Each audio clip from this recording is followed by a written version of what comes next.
મિત્રો આપ જોઈ રહ્યા છો એ સ્થળ છે જ્યાં માં બુટ ભવાનીનો જન્મ થયો હતો। હા મિત્રો, આ જગ્યા આવેલી છે મોરબી જિલ્લાના હળવદ તાલુકાના સાપકડા ગામે। મિત્રો અહીંયાથી થોડે આગળ જ્યાં મેરિયા ભગતનો વધ થયો હતો તે સ્થળ પણ આવેલું છે। ધન્ય છે આ ઝાલાવાડની ધરતી કે જ્યાં માં અખિલ બ્રહ્માંડની જનેતા માં બુટ ભવાનીએ જન્મ લીધો હતો। માના આખી ભારત ભૂમિમાં ઘણી જગ્યાએ મંદિર છે અને બેસણા છે, પણ એમાંનું સૌથી જૂનું સ્થાનક ગ્રામ લોકોના જણાવ્યા મુજબ આ છે। જો બુટ માતાજીને માનતા હોય તો આગળ શેર કરજો વિડીયોને અને દરેક વ્યક્તિ સુધી પહોંચાડજો અને કમેન્ટમાં જય માં બુટ ભવાની લખી નાખજો।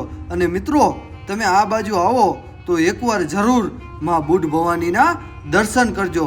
અદ્ભુત અહીંનું વાતાવરણ છે અને માનું તેજ પણ કંઈક અલગ છે। જય માં બુટ ભવાની।